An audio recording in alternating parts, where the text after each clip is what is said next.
Salut à vous, chers auditeurs.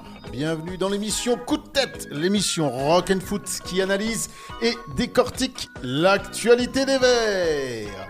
14e journée de championnat de Ligue 2 Becté. Saint-Etienne se déplaçait dans Lyon à Auxerre et ce fut un naufrage. Et oui, les Verts complètement à la dérive s'inclinent 5-2. Et en matière de naufrage, lui... il est plus Manureva à cause de la chanson de Chamfort, ou sinon c'est pour la route du Rhum, je sais pas. Salut à toi, Olivier. Allez, je me rappelais plus de cette chanson. Et sinon, lui, en matière de naufrage, lui, c'est plus le radeau de la Méduse de Jéricho pour simplement l'absence de verre dans la facture picturale, bien sûr, de Jéricho. C'est Eric. Salut à toi, Eric. Coup de tête et l'ASS trahi par Perrin, c'est ça qui m'a médusé. C'est fou quand même. Je comprends. On l'avait annoncé ça. On l'avait annoncé. Dans cette émission, 55 minutes de rock and foot avec donc des morceaux musicaux évidemment issus de la scène auxerroise ou scène iconaise dans Lyon évidemment. On passera aussi une page agenda, une page top and flop, donc l'analyse bien sûr de cette défaite à l'Abbé des Champs, et puis on clôturera l'émission avec les coups de cœur, les coups de tête, bref, 55 minutes de rock and foot, c'est parti, on va tout de suite commencer par le match du week-end. Vous écoutez l'émission Coup de tête, voici le match du week-end. Pour son retour à la Baie des Champs, 1 an et demi après le barrage aller, l'ASS se présentait avec le même 11 que face au Paris FC à une exception près. Aucun changement en défense, avec devant Green la charnière Briançon-Nadé et sur les côtés Apia et Petro. Dans l'entrejeu, Tardieu, Bouchoirie et Fomba. En position offensive, à droite Cafaro, à gauche Diarra, titularisé à la place de Rivera, envoyé en tribune, et en pointe Sissoko. Il ne fallait pas arriver en retard au stade qui était à guichet fermé, puisque d'entrée Sissoko chauffe les gants de Léon, réplique immédiate de la GIA, avec à la baguette l'homme qu'on savait qu'il fallait surveiller, en l'occurrence Perrin, qui se rencontre rondement mené, déborde côté droit et adresse un centre au second poteau, repris victorieusement de la tête par Onaïou. Cueillis à froid, les Verts réagissent aussitôt par Fomba, un ancien de la maison dont la frappe enroulée du gauche est repoussée par le poteau. Les Auxerrois ont eu chaud, mais parviennent à faire le break par l'intenable Perrin, qui à l'entrée de la surface se défait du marquage avant de décocher à ras de terre. Une frappe contrée qui trompe Green 2-0 et presque 3, suite à une perte de balle de Nadé, immédiatement exploitée par l'adversaire. Lancé en profondeur, Haine croise trop son tir et manque donc de tuer le match avant même la demi-heure de jeu. Dans la foulée, jolie alerte Green qui jaillit au sol et ainsi évite à son équipe le naufrage. La tête sous l'eau, l'ASS refait surface grâce à un cadeau du gardien auxerrois qui relance au pied sur Cafaro, lequel redonne espoir aux siens. Il est malheureusement de courte durée puisque sur une touche, Joly adresse un centre au cœur de la surface pour Onaïou qui une nouvelle fois prend le meilleur sur Apia et s'offre un doublé. 3-1 donc pour les locaux à la pause, malgré une tête de Cafaro boxée par Léon. Peu après le retour des vestiaires, Laurent Batles change de système en faisant entrer Ben Taïg et Charbonnier. L'ancien buteur iconé se met tout de suite en évidence sur un centre-tir adressé de la gauche, repoussé encore par le poteau. Le match est fou et après une reprise hors cadre de l'ancien Vert Diouf, Cafaro sollicite à 2 reprises Léon. Mais les Verts, décidément incorrigibles, sont de nouveau pris en défaut côté droit, où un centre est adressé au point de pénalty à Onaïou, qui, libre de tout marquage, inscrit son 3e but personnel, 4-1 et bientôt 4-2, suite à un mouvement collectif conclu par un joli piqué de Ben Taïg. Il reste 10 minutes aux Stéphanois pour tenter de revenir, mais 2 suffisent aux Auxerrois pour enfoncer le clou. Il récupère la balle sur une touche adverse, et après un relais avec Perrin, l'entrant Sinayoko d'un pointu entre les jambes de Nadé clôt le score 5-2 pour Auxerre, plus que jamais bête noire des Verts, dont la défense qui était jusque-là la meilleure a pris l'eau. Défait pour la seconde fois d'affilée, ils perdent lors de cette soirée cauchemardesque 2 places au classement. Merci Eric pour ce résumé. Et pour cette rencontre, les Verts se sont fait piétiner. En tout cas, j'ai l'impression... En tout cas, on ne s'est pas ennuyé du tout. Tout au long de cette rencontre, ça a été vraiment spectaculaire. Donc ça, le foot en ressort sorti. Mais on en a encaissé 5, alors que jusqu'à maintenant, jusqu'à cette 14e journée, on avait encaissé que 7 pions. Donc c'était la meilleure défense qui se déplaçait sur la meilleure attaque. Donc meilleure attaque l'emporte largement. Est-ce qu'il s'agit pour vous, messieurs, d'un accident de parcours ? On espère que oui, en tout cas, ça c'est sûr. Après, si tu veux vraiment mon avis, bon, on le saura rapidement de toute façon, même si on restait sur une défaite au match précédent qui était en demi-teinte. C'est vrai qu'on avait fait une belle série. Moi, je veux croire que il y avait aussi les circonstances du match, c'est-à-dire que c'est un match à l'extérieur, c'est un match dans un stade un peu incandescent, hein, tu nous confirmeras, mais j'ai l'impression qu'il y avait une espèce d'osmose entre le public et son équipe. Évidemment, ça s'est arrangé par les circonstances du match, c'est-à-dire qu'en marquant à la 2e minute, c'est sûr que le stade, il est en fusion. Donc ça, c'était difficile à gérer. Alors, bon, je pense qu'on savait qu'on n'avait pas le meilleur effectif de Ligue 2, mais désormais, on en est sûr. Pour moi, il n'y a pas à rougir de cette défaite. On s'incline contre vraiment beaucoup plus fort que nous. On avait dit de se méfier la semaine dernière et ça, c'était le cas. Donc, je suis pas inquiet dans le sens où Auxerre, ils ont du mal à être réguliers. Par contre, sur une opposition comme ça où ils sont à fond, ils vont faire du mal même à des équipes de Ligue 1, je pense, parce que c'est une équipe de Ligue 1. Elle a pas changé depuis qu'elle a fait l'ascenseur qu'elle était en Ligue 1. Alors que nous, évidemment, il n'y a plus aucun joueur qui est là, ou presque, hein, où ils sont remplaçants. Donc on a affronté une équipe de Ligue 1. En plus, un soir où Saint-Étienne, ça attire du monde, un soir où le stade était un peu en fusion. Donc voilà, les circonstances du match, ce but qui est pris. Donc vraiment, moi, je pense qu'il faut qu'on revienne un peu sur cette entame de match. Tout à l'heure, j'aurais des choses à dire. Comment ont géré cette entame de match les Stéphanois à l'extérieur? Ça, c'est une vraie question. Mais après, une fois qu'on a encaissé le but, on a la chance de revenir un petit peu, mais voilà, on savait très bien que sur chaque transition, comme on était obligé d'attaquer, eh bien ces Auxerrois, ils nous ont fait énormément de mal au niveau technique, au niveau vitesse et tout simplement au niveau maturité du jeu, hein, parce que nous on met 2 heures à se faire passer, à se passer la balle, et eux ça allait très vite. Ça joue direct. Hein. Ça allait très vite. Ouais. Ouais. Eric, pour répondre à cette question, accident de parcours ou non? Moi, je dirais que le vrai faux pas, c'était contre le Paris FC à domicile. Après, l'Anstalt sera un match compliqué à Auxerre. Donc, effectivement, c'est un match au sommet entre deux clubs historiques. Donc, le 4e face au 3e. Tu l'as dit, la meilleure attaque face à la meilleure défense. Mais bon, moi, tu disais qu'il n'y a pas à rougir de cette défaite. C'est sûr qu'on connaissait la valeur de l'adversaire, mais il y a quand même à rougir de l'ampleur du score. Parce que vraiment, cette claque, elle fait mal. Ça fait 2 défaites d'affilée. Puis là, moi, j'ai l'impression qu'on est retombé un petit peu dans nos travers. J'ai l'impression de retrouver la défense verte d'il y a 1 ou 2 ans. Donc, on s'est fait transpercer par cette formation qui n'a pas eu à forcer son talent pour empiler les buts, hein, les enfiler comme des perles. Et je crois qu'il y a eu 7 tirs cadrés. Il y a 5 buts côté Auxerrois. C'est ça. Donc, ça fait quand même très mal.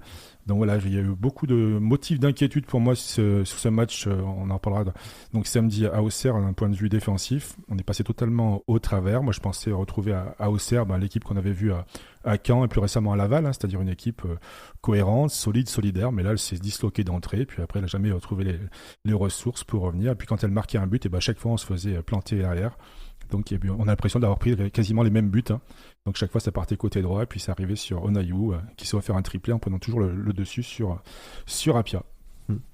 Ce que je voulais dire sur le début du match, c'est que j'ai l'impression, alors je sais pas si c'est Batles qui a poussé les Verts comme ça, et tu me confirmeras, Eric, j'ai eu l'impression ils se sont lancés dans ce match pour maîtriser, en fait. Je sais pas s'il y a eu un excès de confiance d'avoir fait des bons résultats au niveau défensif récemment, hein, ils avaient pris très peu de buts malgré les changements, mais justement avec un nouveau gardien, avec un nouveau défenseur central, c'est un peu plus friable, et l'édifice s'est fissuré et carrément tombé d'un coup, hein, et toute la confiance qui avait été emmagasinée a été perdue. Et après, c'est vrai qu'on n'a plus reconnu cette défense. Ils avaient les pieds qui brûlaient, qui tremblaient, ils n'arrivaient plus à se faire passer la balle. On n'a pas reconnu Petro parce qu'il est un peu fautif sur le premier but. Enfin, c'est sur son côté. Moi, j'ai l'impression que il y a eu un excès de confiance dans la gestion du match. Ils pensaient pouvoir contenir les Auxerrois, faire durer le match à 0-0, et puis peut-être marquer un but par Sissoko, ou comme ils l'ont fait sur certaines rencontres à l'extérieur. Sauf que là, en face, il y avait énormément de public qui poussait et puis de la qualité, énormément de qualité dans cette équipe auxerroise. Oui, quand tu prends un but au bout de 3 minutes de jeu. Voilà. Alors après, il y a le poteau de fond bas qui peut changer la physionomie du match, effectivement. Ouais, il y a une balle de 1-1. Oui, tout à fait. Mais bon, tu te plais. Et même le gardien qui nous remet dans le match. C'est-à-dire que, en plus, le score était bien plus lourd. Sans l'erreur du gardien, parce qu'elle nous remet dans le match à un moment où on était un petit peu. Nous, on a fait énormément d'erreurs, et puis il y a beaucoup de pertes de ballon, on va y revenir, mais la défense d'Auxerre, elle n'était pas meilleure que ça, hein, parce qu'il y a le tir de fond bas sur le poteau, ça vient d'une erreur auxerroise, mauvaise relance. Le but de Stéphano de Cafaro, ça vient de mauvais ballon, mauvaise relance au pied du gardien. Oui. Il y a énormément de mauvais ballons. Hein. Le premier but, il vient d'une erreur de Sissoko qui perd la balle, après il y a un contre, ça part côté droit sur Petro. Il y a eu Tardieu qui a perdu un ballon, Nadé qui a failli amener un but de 3-0. Oui, exact. Oui, ça fait beaucoup. Effectivement, on pointe la défense parce que effectivement, on n'a pas reconnu notre défense qui tenait le choc à des équipes plus faibles, hein, il faut le dire. Ça tenait bien la route. Là, elle s'est complètement écroulée. Et Batles, effectivement, lui aussi pointe cette défense. Il l'a pas reconnue. Il dit simplement à la fin du match, il était colère. Je peux vous dire que ce sera la seule soirée loupée, prétend Batles. Est-ce que vous êtes d'accord avec lui, la seule soirée loupée de la saison? Il parle au futur, c'est dangereux. Ouais. C'est risqué en tout cas.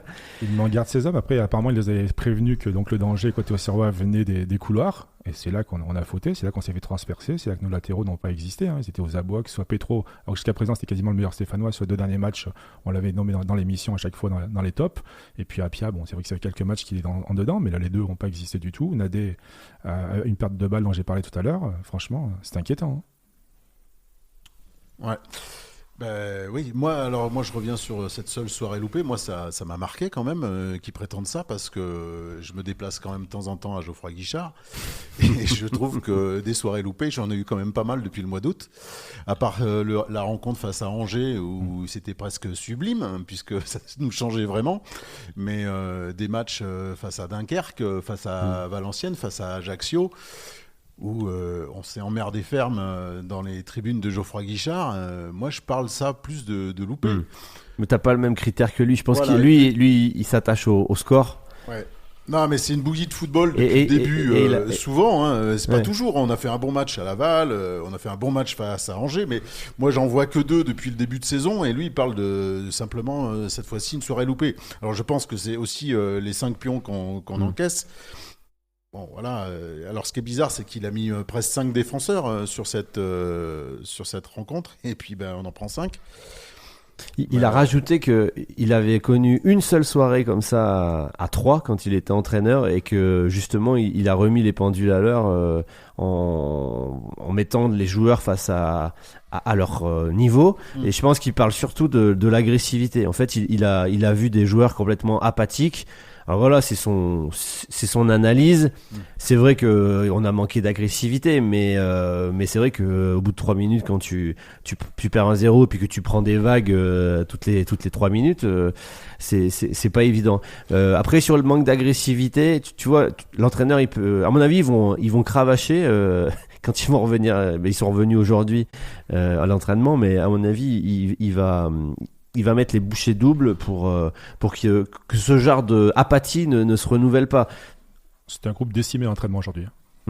Ouais, alors, entre les blessés, justement, sélection. On va parler des absents, mais on va parler après pour peut-être l'agenda. Hein, mais pour cette rencontre donc face à Auxerre, comme le match précédent, on avait quand même 2 absents de marque dans cette défense, c'est-à-dire l'Arseneur pour le gardien et le stopper Batoubin Sika. Ces 2 joueurs donc, ne vont pas reprendre la compétition tout de suite. Hein. Peut-être Batoubin Sika d'ici une dizaine de jours, et encore, je ne sais pas. Est-ce que ces absents qui brillent quand même, on va dire, depuis le mois de septembre, je parle de Batoubin Sika, depuis le mois d'août pour l'Arseneur, ces absents ne sont-ils pas l'arbre qui cache la forêt? Ce sont 2 absences qui sont très préjudiciables, hein, ça c'est sûr. Hein. L'Arseneur, c'est tout simplement à mes yeux le meilleur gardien de Ligue 2. On avait la meilleure défense, donc c'est pas pour rien. Alors après, est-ce qu'on peut incriminer Green sur ce match-là? Il avait été bon contre Angers, il avait sorti les arrêts face à Diony qu'il fallait, la semaine d'après également. Bon là, on peut leur reprocher quoi? Une relance hasardeuse du pied gauche d'entrée de jeu qui peut mettre en danger l'équipe. Et puis après le deuxième but, bon, sur lesquels on peut penser qu'il aurait pu faire mieux, même si la balle est contrée, me semble-t-il. Hein. Un petit peu détournée, légèrement détournée, mais elle l'est. Ouais. Mais après, c'est vrai qu'il n'a pas non plus le leadership que peut avoir l'Arseneur dans cette équipe. Alors, Briançon a déclaré cette semaine qu'il avait une confiance aveugle en lui. Bon, forcément, c'est un discours de capitaine. Hein. Après, c'est moins rassurant, je pense, d'avoir Green que d'avoir l'Arseneur. Mais bon, voilà, pour ce qui est du gardien. Puis après, évidemment, oui, Batumintika faisait partie des grandes satisfactions également de la charnière, donc il manque beaucoup, donc son retour est attendu de pied ferme pour la réception de Pau, j'espère, parce que l'Arseneur ne viendra pas avant mi-janvier, début février. Après, franchement, je sais pas ce que vous en pensez, mais sur les 5 buts, qu'aurait pu faire Batumintika, souvent lobé, parce que les centres, ils étaient très bons, hein, ils dépassaient la défense centrale. Il y a un but, on peut pas savoir, bien sûr, mais il y a un bout, il n'y a pas de marquage. Je pense à c'est Apia qui est en retard. C'est le joueur qui était dont Apia avait la charge, hein, souvent, qui vient au deuxième. C'est le 4e but, moi. Non, mais après, voilà. Non, mais sur les 5, à la limite, on en enlève un. un. C'est Nadé, en fin de compte, qui se fait décrocher. Il avance. Oui, c'est pour ça que je parle. Ouais, il y en a un peut-être. Oui, voilà. Mais le gardien, il se fait fusiller. Qu'est-ce qu'il peut, que va faire l'Arseneur là au milieu? Pas grand-chose. Hein. Après, il faut savoir que les Auxerrois, ils ont eu énormément de réussite. Parce que les 2 matchs précédents, j'en ai parlé, les coups de tête précédents, les émissions précédentes, où ils avaient tiré plus d'une vingtaine de fois au but, et ils étaient revenus avec 2 défaites.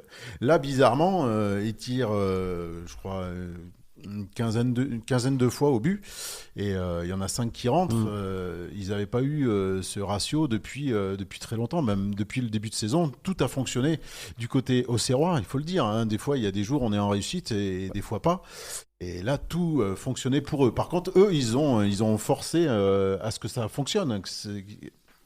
Et puis quand tu mènes au score surtout, c'est-à-dire que les Stéphanois étaient obligés de sortir, donc ça a créé des espaces pour eux, ça c'est le scénario idéal pour eux. Alors que les matchs précédents dont on a parlé, cette équipe d'Auxerre, elle a pas réussi à marquer le premier but, c'est le plus difficile. Donc après, t'as une équipe un adversaire qui au contraire reste encore plus bas au fil du match, et ça devient mission impossible. On a connu ça nous contre certaines équipes. Si tu marques pas, ben ça devient, tu fais face à un mur et face à des joueurs qui sont hyper regroupés en défense, quoi.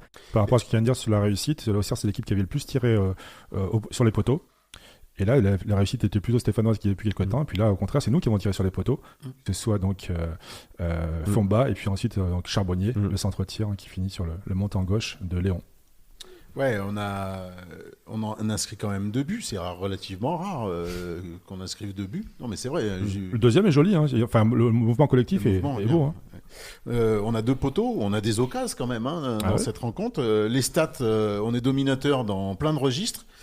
Et puis finalement, on a pris l'eau à la baie des Champs. Hein. Donc c'est triste, et à la fois ça a été un match spectaculaire. Donc moi j'ai apprécié parce que voilà, c'est pas la bouillie de football qu'on a pu assister lors de quelques rencontres à Geoffroy Guichard. Et là on s'est fait plaisir. En tant que spectateur, on s'est fait plaisir. En tant que supporter des Verts, ça fait mal. Tu n'aimes pas la bouillie dans le chaudron? Ouais, j'aime pas la bouillie dans le chaudron. Qu'est-ce qui n'a pas fonctionné justement face à une équipe joueuse jusqu'à maintenant? Et on l'avait dit la semaine dernière, on est plutôt pas mal. Et on a toujours du mal face à une défense qui est regroupée. Et là, on jouait une équipe joueuse. Et résultat, on en prend 5. Qu'est-ce qui n'a pas fonctionné, même si vous avez déjà un peu répondu à... Parce qu'on s'est fait aspirer, on s'est fait transpercer sur les côtés. Il n'y a pas de répondant à ce niveau-là. Il n'y a pas d'impact dans les duels. Il n'y a pas eu de bloc équipe. Hein. On a eu cette sensation-là. Il y avait des défaillances également dans le marquage. On s'est fait beaucoup. Hein. Ce qui explique, à mon avis, la lourde défaite à Auxerre. Et puis à chaque fois qu'on a marqué un but, on a pris un derrière. On n'a pas eu le temps d'espérer revenir au score.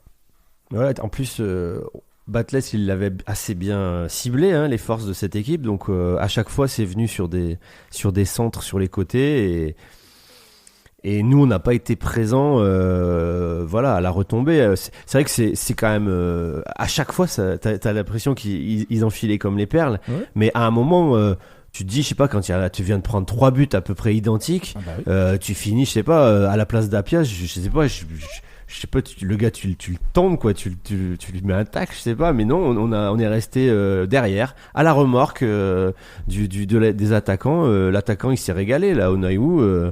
C'est vrai que les centres, ils sont super beaux, mais il a juste eu à venir couper. Et nous, on était en retard. Il y a un gros problème de marquage, quand même, sur ce match, quand même. Sur le, je sais pas d'où ça vient. On a peut-être essayé mauvaise communication entre les défenseurs. Peut-être on a essayé de les mettre hors jeu, mais c'était mal vu. J'ai l'impression, il y a un gros problème de marquage. Il y a peut-être un problème de marquage, ça, même c'est sûr, un problème d'agressivité, en tout cas sur les 10 premières minutes. Quand tu vois Petro et Tardieu défendre comme ils ont fait au début de match. Moi, ça me rend fou parce que même au niveau régional 2, tu vois pas ça. C'est assez triste d'assister à ce genre d'impassivité, de t'es pas impliqué. Et moi, je trouve qu'on a pris une leçon technique aussi. On voit bien que les joueurs d'Auxerre, techniquement, ils sont beaucoup plus précis, beaucoup plus adroits avec leurs pieds.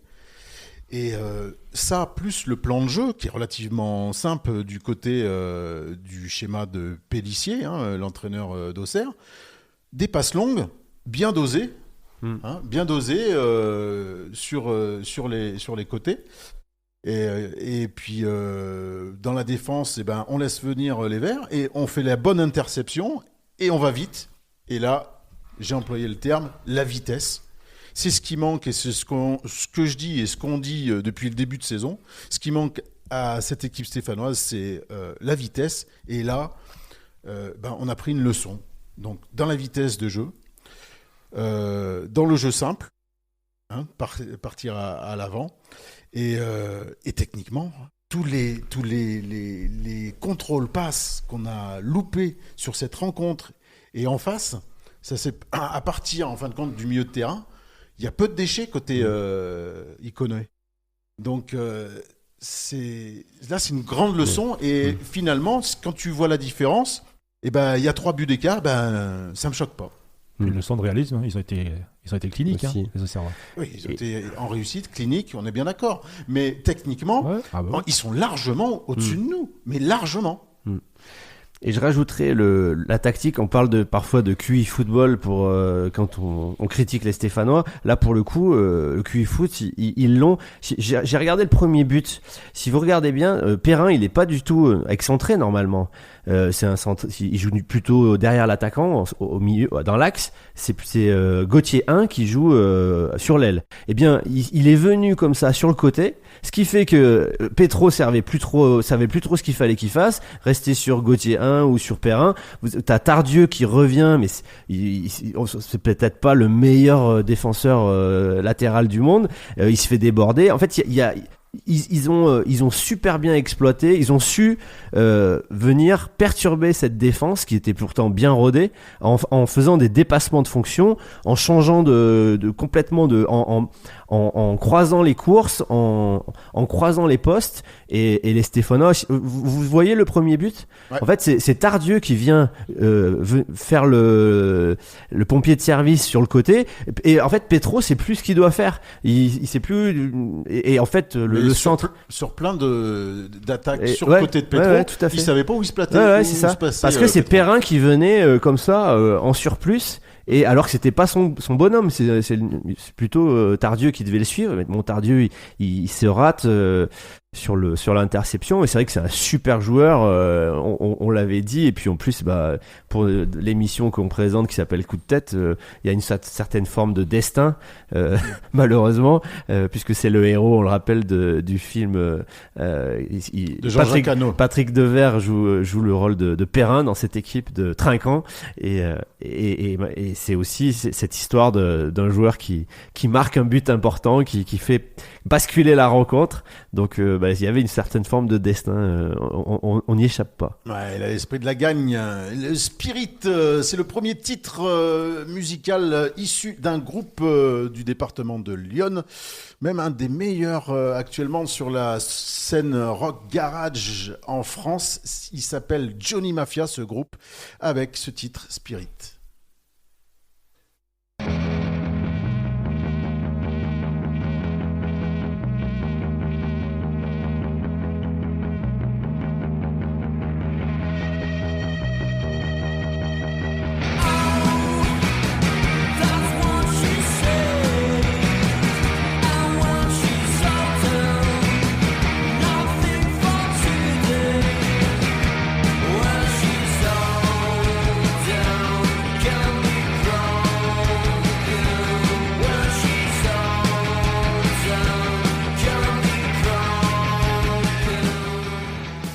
Spirit, le titre signé du groupe Iconé, Johnny Mafia, l'excellent groupe de garage rock qui envoie du lourd depuis 3-4 ans.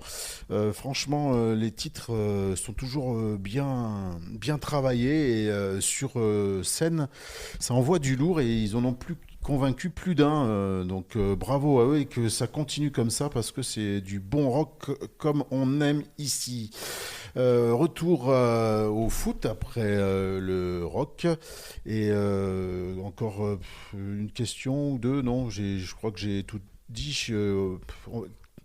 Qui est responsable de ce naufrage, j'avais mis, mais bon, c'est un petit peu une répétition par rapport aux questions précédentes, mais effectivement, quand on voit la limite technique dont j'ai évoqué juste avant le titre, la limite tactique aussi, hein, moi je la pointe. Hein.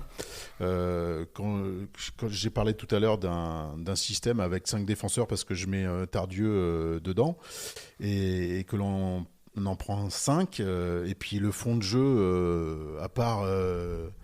notre Bouchouari qui est passé aussi à travers, hein, comme les autres joueurs.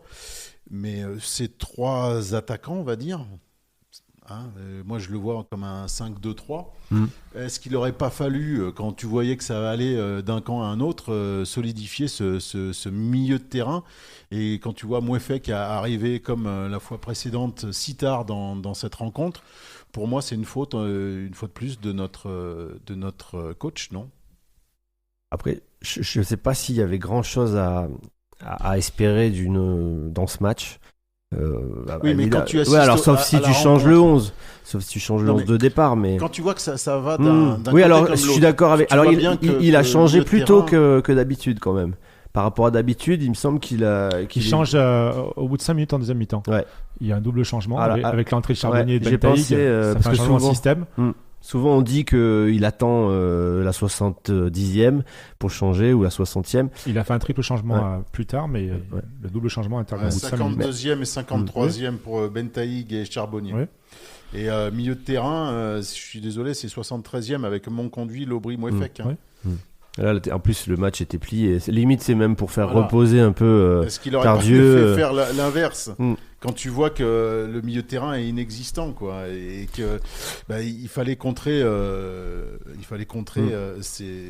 ce jeu au serroir. Et il fallait faire quelque chose. Et pour moi, il trouve jamais la solution. Je trouve que c'est assez terrible. Et c'est ce que je redis depuis le début de saison.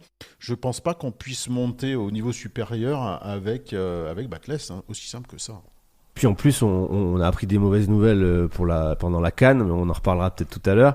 Moi, la qualification de Sissoko, qui va être avec le Mali et qui sera absent. On l'avait évoqué la semaine dernière. Au mois de janvier, mais sans parler de ça, il y a quelques cas quand même qui posent question.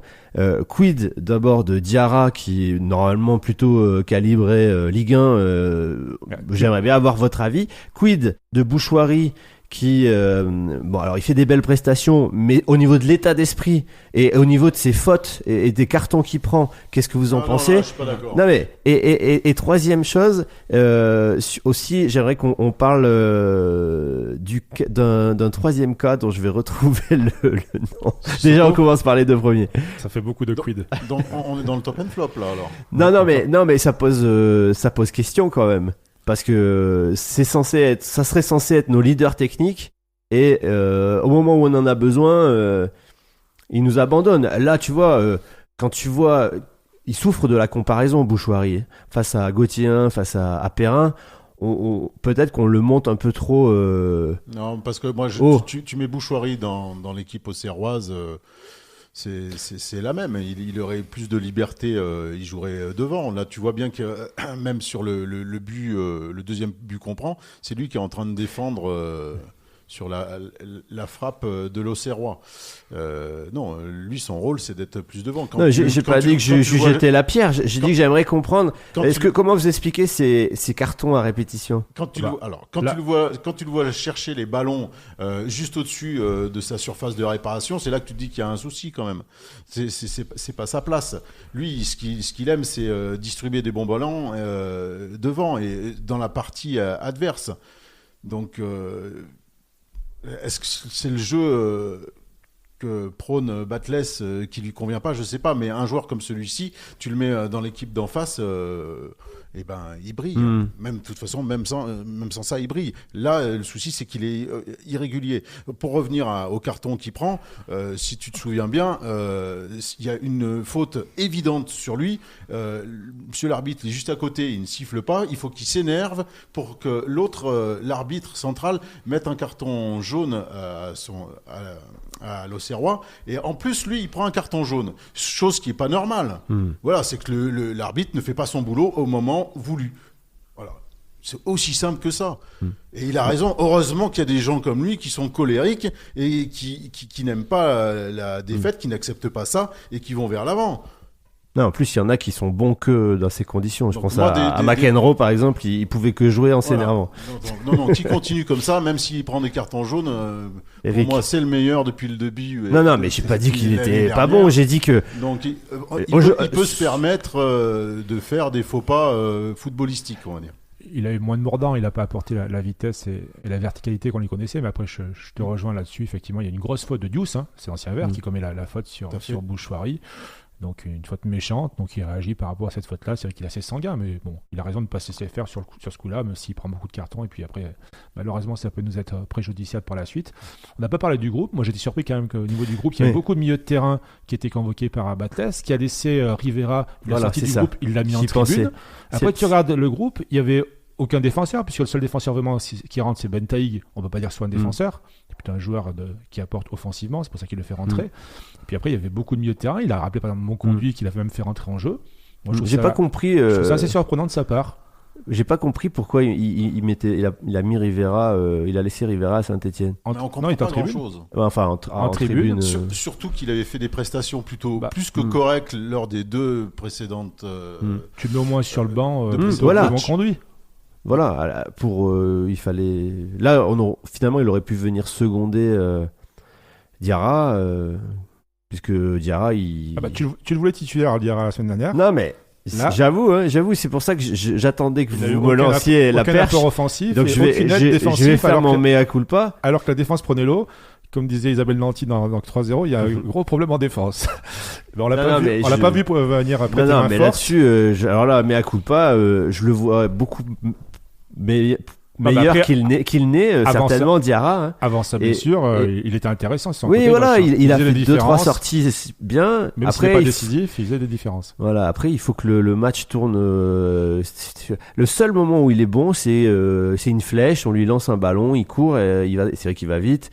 Mais là, ça n'a pas été le cas. Là. Et là, ça n'a pas été le cas. Les Auxerrois ne sont pas jetés à l'abordage, ils n'avaient pas à le faire, ils menaient au score.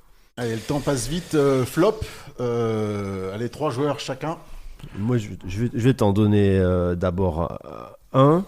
J'ai la défense, et puis j'ai pas aimé Sissoko. Pour moi, malgré le fait qu'il soit meilleur joueur du mois d'octobre, il a été nul, faut le dire. Apia, Petro et Nadé. Enfin, j'aurais pu rajouter Diarra, ceci dit.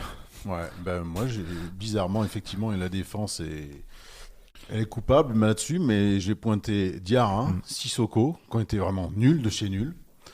Et allez, je vais rajouter Petro parce que Petro, je l'avais mis Apia. les 2 fois après. Et Apia Apia. aussi. Mais bon, Petro plus parce que ça, c'est le début, il a été catastrophique sur son côté. Et Apia, on est habitué à sa médiocrité depuis le début de saison. enfin, Alors là, Petro, non. La seule chose qui est faite de bien, c'est un centre sur la tête de Cafaro, Ouais. Apia. Pour le reste, Ouais. et Petro, il y avait des boulevards à droite. Hein. Un C'était top, le fameux ouais. recul frein. Bah, top Cafaro, pour moi, je dirais. C'est le seul qui a Un essayé top, Ah ouais, c'est le seul. de secouer un peu le cocotier. C'est ça qui a pris sa chance. Ouais. Il y a 3 tirs de sa part, plus une tête. Mm. Bon, après, je compte pas le but qui est heureux, mais bon, pour moi, c'est le seul qui, offensivement, a essayé de faire quelque chose d'intéressant. Ouais, je te rejoins là-dessus. Et moi, mon top, c'est celui qu'on a surnommé. Ceci dit, il est très rapide. Je veux parler de Ben Taïg. Après, j'ai bien observé l'entrée de Charbonnier. C'était pas mal pour une fois, Oui, par tout rapport à fait. d'habitude. Ouais. Il a joué juste. Et techniquement, Oui. on voit qu'il est au-dessus. Ouais. Sur ce Ah. match-là, je trouvais bien. Sur le côté droit, là, à un moment donné, je sais plus qui sert là, mais c'était relativement intéressant. Vous écoutez l'émission Coup de tête. Voici l'agenda. Alors, l'agenda, c'est celui des Verts, mais on dit un mot. Tu as parlé de Velay-Foot. Voilà, on va parler de la peut-être Coupe de France. Dire que de la Coupe de France et Velay-Foot qui a la chance de recevoir Martigues. Donc c'est un match qui va amener pas mal de monde, je pense. Alors je sais pas s'ils vont jouer chez eux, je À pense. Saint-Paulien. Si, il joue à À Saint-Paulien. Saint-Paulien. Mais en tout cas, on a entendu cette semaine le président Fourcade qui parlait de cette rencontre et qui mettait en valeur la formation. Donc c'est plutôt bien. Un joli club à proximité du Puy et qui a la chance de lui aussi, ils ont éliminé Yssingeaux au tour précédent et ils ont la chance d'accueillir une équipe qui a un nom, en tout cas, même si c'est plus le Martigues d'il y a quelques années. En tout cas, Ils ont jolie- joué l'année dernière une jolie face au rencontre. Puy, hein, Mm. Ils avaient posé énormément de soucis au Puy, même si le Puy avait fait un bon score là-bas, je me souviens. Mais oui, c'est une bonne équipe sudiste, Martigues. Hein. Et oui, j'espère qu'il y aura du monde à Saint-Paulien pour les recevoir et essayer de franchir le cap, le prochain tour, tout simplement. pour les Verts, ce sera donc Bourg-en-Bresse. Vous le savez, le match aura lieu samedi à 14h30 hein, Non, côté. à 13h45. Pardon. Samedi à 13h45. Merci de la précision. Ça commence bien cet agenda. Alors Tu l'arrives Bourg-en-Bresse, à la mi-temps. Bourg-en-Bresse, eux aussi, ils ont rétrogradé, hein, puisqu'on se rappelle de cette équipe qui, il n'y a pas si longtemps, a évolué en Ligue 2, il y a une dizaine d'années. L'année dernière, ils étaient en National 1 avec le Puy. Ils sont descendus. Alors il y a eu un chamboulement total de l'effectif cette année, mais ils sont premiers dans leur poule de National 2 et donc faut faire attention parce que c'est toujours difficile hein, ces matchs de coupe sur un terrain peut-être moins différent de celui des pelouses de Ligue 2. En tout cas, il faut se rappeler qu'il y a 2 ans, l'AS Saint-Étienne avait affronté une National 2, Lyon-la-Duchère, et on les avait écrasés 1-0. hein, donc, ouais, donc match de Pascal méfiance Duprat. face à cet adversaire qui caracole en tête de sa poule de National 2. Avec un match en retard, en plus. Et avec un match en retard, Et tu as puis raison. beaucoup d'absents côté stéphanois. hein. C'est ça On le. va revenir là-dessus, c'est que il l'a dit tout à l'heure, Eric, c'est qui va se déplacer dans l'Ain pour cette rencontre de samedi après-midi. Il y a 9 joueurs en moins, donc les 3 blessés. Donc les gardiens de l'Arseneur, Batoubin Sika et puis Wadji, évidemment. Il y a des joueurs qui sont partis donc en sélection, Bouchouari, Mouefek, le jeune Karim Cissé, Sissoko, et puis les jeunes Haïti qui jouent avec les U19 équipe de France. Il y a Mougou aussi qui est sélectionné qui joue la Coupe du Monde en Malaisie avec les U20. Donc c'est sûr que ça va faire un grand changement, un grand chamboulement d'effectifs. Petro n'était pas là aujourd'hui à l'entraînement. Cafaro non pense. plus, mais bon, Et je Cafaro pense qu'ils non sont, plus. c'est pour souffler un peu. Ça fait beaucoup. Mm. Oui, je vous dis, qui va se déplacer là-bas? On aura On parle la réponse de samedi jeunes matin. joueurs, un certain Aguelisas qui devrait intégrer. Ouais, je l'ai aussi. vu jouer dimanche, Ouais. côté droit, il est joué en numéro 7. Ouais. Il a fait sa première apparition à l'entraînement. Il y a aussi Fall aussi qui était. Mhm. Après, il y a un joueur comme Rivera, Lobry, ce sont des joueurs qui peuvent avoir du temps de jeu, hein, j'espère. Oui, c'est vrai que là, j'espère. ils Pour peuvent faire souffler un peu Cafaro, Mm. par exemple. Tout à fait. Ok, donc rendez-vous 13h45 sur Quelle chaîne voilà, sur la chaîne France 3. Hein, on l'avait dit la Bien semaine sûr. précédente. Et c'était important de le signaler. Donc, si sur France 3, Auvergne-Rhône-Alpes, c'est ça, Auvergne-Rhône-Alpes ou Rhône-Alpes ? C'est Auvergne-Rhône-Alpes. On peut assister à la diffusion de cette rencontre entre Bourg-en-Bresse et la SSE Bourg-Péronat. C'est curieux comme horaire, hein, 13h45. C'est très curieux. Ouais. C'est comme ça. On va passer à un deuxième titre musical. Ça sera le groupe Hildel avec Winter.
Le très bon groupe inconnu bourguignon Hildel avec ce titre Winter. Retour au foot avec bien sûr les coups de cœur et puis après les coups de tête. Mais on va commencer bien sûr par les coups de cœur. Vous écoutez l'émission Coup de tête. Voici les coups de cœur. Alors après ce week-end cauchemardesque, je n'aurai pour une fois qu'un seul coup de cœur footballistique pour un ancien de la Maison Verte, pour Dimitri Payet. Je ne sais pas si vous avez vu le coup franc qu'il a inscrit avec Vasco de Gama. Ça fait penser un peu à celui qu'il avait inscrit lors du 100e derby. Ouais. Alors un seul coup de cœur footballistique, par contre un coup de cœur culturel, donc par rapport à la culture stéphanoise. Donc dimanche en rentrant d'Auxerre, j'étais voir le match de la réserve et puis après je suis allé au théâtre Triomphe. Je ne sais pas si vous connaissez à Saint-Étienne, Square Violette près de l'office de tourisme. Donc, tu vois, pour assister donc à une représentation du spectacle Gaga des Stéphanois. C'est un hommage qui démonte un peu les clichés, qui écorche au passage les voisins lyonnais. Donc, ce spectacle est interprété par Philippe Ayagnan et Quentin Jaffré, qui présentent également un autre spectacle intitulé Gaga de Saint-Étienne, qui relate, lui, l'histoire de la ville. Donc c'est aussi le titre, Gaga Saint-Étienne, le titre d'une série de bandes dessinées en 5 tomes. Moi j'ai acheté le dernier puisqu'il parle du 20e et 21e siècle, donc il est question bien sûr de l'épopée des Verts. Donc voilà, pour ceux qui habitent Saint-Étienne, je vous recommande d'y aller. C'est tous les dimanches à 19h. Donc pour le spectacle que j'ai vu, c'est Gaga des Stéphanois. Et le 3e dimanche du mois, donc par exemple le dimanche prochain, c'est le spectacle Gaga de Saint-Étienne. Il joue également le jour de Noël et puis le 31 décembre. Donc c'est très sympa à voir. Ouais. Mais j'ai déjà vu un spectacle à Saint-Étienne. Il y en a un des deux que tu as cité qui Philippe Pagagnan et de Bassan-Basset. Qui fait partie de Kaamelott. Voilà, il joue dans la première ou deuxième saison de Kaamelott. Voilà. Olivier, de mon côté, la semaine dernière, en plus, j'avais fait une erreur. Je vous avais parlé d'un joueur U17 qui avait crevé l'écran et je m'étais trompé. Je voulais parler de Mehdi Lutin, ou Lutine, je sais pas comment on dit, il m'excusera. Et il a encore fait parler de lui puisque avec son équipe de U17, ils avaient gagné le derby il y a pas longtemps. Il a marqué 2 buts sur la pelouse de Monaco, 2 jolis buts. Il menait 4-2 à la mi-temps. Malheureusement, ils se sont fait rejoindre. Et puis Karim Cissé, vous savez que lui aussi, je l'aime bien. Il revient un peu. En tout cas, il a fait 2 passes décisives avec la réserve. Donc, c'est de bon augure. Et on aura peut-être besoin de lui en fin de saison. Alors, mes coups de cœur cette semaine, ça ne sera pas le côté Saint-Étienne, mais ça sera plutôt à l'extérieur, et plus précisément à Toulouse, puisqu'il y a eu un certain Toulouse-Liverpool, qui était un grand match quand même, avec du spectacle, avec du suspense, mais surtout en début. Alors moi j'ai adoré, parce que j'ai vu un idole affiché, le tifo des Indians, donc les supporters de Toulouse, ont mis un joli portrait de Jean-Claude Duss. C'est un malentendu. Voilà, sur un malentendu, et ça a fonctionné, voilà, sur un malentendu. Donc, voir le portrait de Jean-Claude Duss dans un stade, moi, ça me fait chaud au cœur. J'ai beaucoup aimé ce week-end le derby sévillan. C'est match nul 1-1. Les verts et blancs auraient mérité mieux, vu le nombre d'occasions. Mais bon, voilà. Mais alors, le but pour Séville FC, donc pour les rouges et blancs, de Rakitic est une pure merveille, comme le coup franc de Greenwood en Angleterre, qui est exceptionnel, mais c'est encore rien à côté du coup du scorpion du joueur de Trabzonspor, Onuachu. Ça, cher auditeur, si vous voulez voir un magnifique but, allez voir ce but de Onuachu pour ce championnat turc avec le maillot donc de Trabzonspor. Voilà pour mes coups de cœur. On passe au coup de tête. Vous écoutez l'émission Coup de tête. Voici les coups de tête. Alors coup de tête bien sûr pour la gifle prise samedi à la Baie des Champs, une terre décidément hostile où la meilleure défense a explosé en plein vol. Pour Perrin, évidemment, nous qui animons coup de tête, donc être trahi par Perrin, comme je dis en préambule, c'est quelque chose dans un stade où a été en partie tourné le film éponyme. Donc c'est lui qui avait marqué, il ne faut pas l'oublier également en barrage aller. Il a récidivé ce samedi. Coup de tête pour les féminines qui elles aussi ont été corrigées 6-1 à domicile contre le Paris FC. Un score fleuve qui démontre que les Amazones ne sont clairement pas au niveau. Aucune victoire et lanterne rouge pour elles. Et puis enfin un dernier coup de tête pour le fait qu'aucune billetterie en ligne n'ait été ouverte, que ce soit pour le match à Auxerre ou pour le match de samedi contre Bourg. Ça complique sérieusement la tâche pour obtenir des billets. Derrière, il a raison de le pointer. Auxerre a commercialisé des billets uniquement à l'attention de leurs abonnés, ou alors il fallait acheter un pack pour le match Auxerre-Dunkerque plus Auxerre-Saint-Étienne. Quand on appelle la billetterie, on nous dit est-ce que vous avez assisté déjà à un match dans la saison de la JA? Si ce n'est pas le cas, si vous n'êtes pas abonné, vous ne pouvez pas en acheter. Et pour les matchs de samedi, il faut se déplacer dans l'Ain. Il y a 3 points de vente à Bourg et dans les environs pour acheter les billets. Sinon, il n'y a aucune vente sur Internet. Ouais. Et pourtant, ce sera plein du côté stéphanois. Ah oui, mais il y a des billets qui sont réservés pour le parquage visiteur, au groupe. Et pour les gens lambda qui veulent se déplacer, tu ne vas pas acheter en amont les billets dans l'Ain, tu n'auras pas de place pour le match. Comment tu vas faire? Quémander une invitation. Non, c'est malheureux. Pareil, moi, ce naufrage, cette déculottée à la Baie des Champs, j'ai pas apprécié, même si le spectacle était au rendez-vous.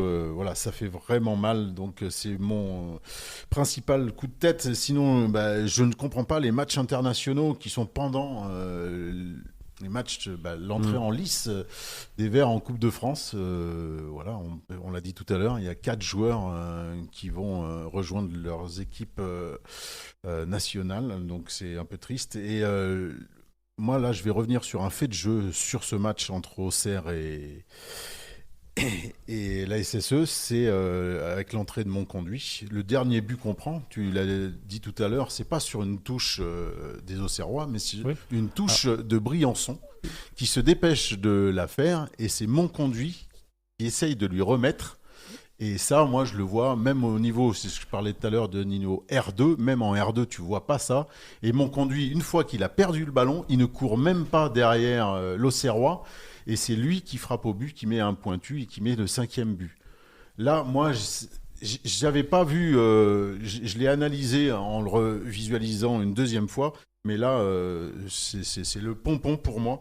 Pauvre Monconduit, il n'a pas beaucoup de minutes de jeu.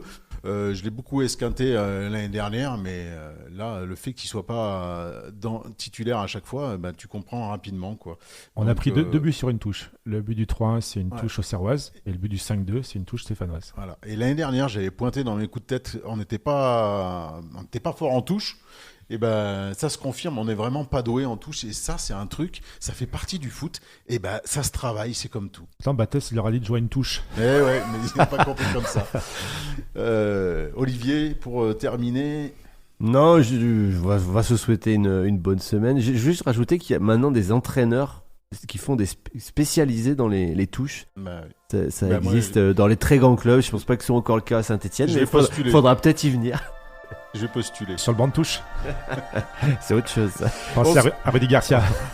On se retrouve la semaine prochaine pour analyser le match de Coupe de France, en espérant qu'on passera au moins ce tour-là. On ne se passera pas la trappe. Ouais. Allez, bis à l'œil et à la semaine prochaine. Et allez les Verts. Ciao. Bonne semaine, allez les Verts.